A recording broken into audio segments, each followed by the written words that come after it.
Assalamualaikum warahmatullahi wabarakatuh. Perkenalkan, nama saya Abdul Aziz, kelas 10 akuntansi, nomor absen 1.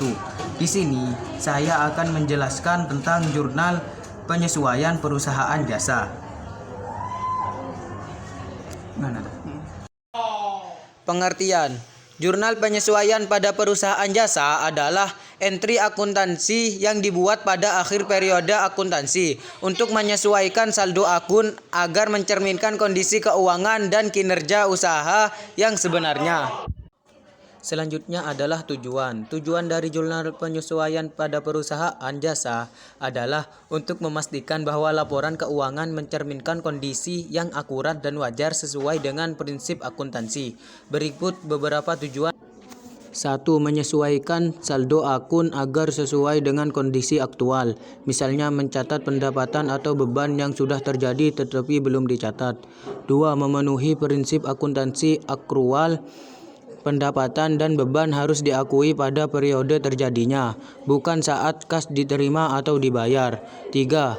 Mempersiapkan laporan keuangan yang akurat.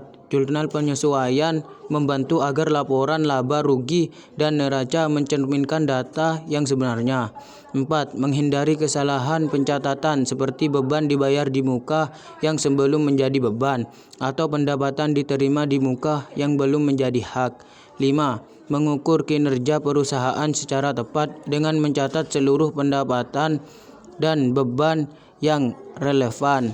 Perusahaan bisa mengetahui laba atau rugi secara akurat.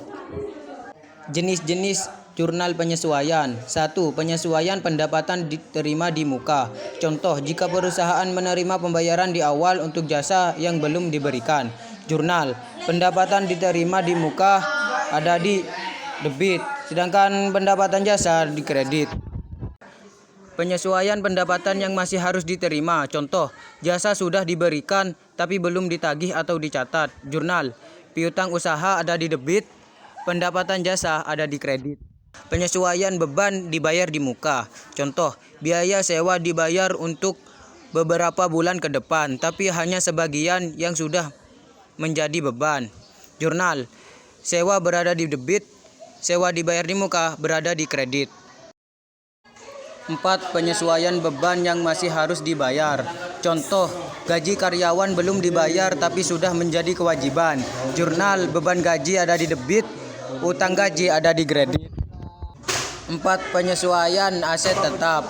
Contoh, pengakuan beban penyusutan peralatan kantor. Jurnal beban penyusutan ada di debit, akumulasi penyusutan ada di kredit.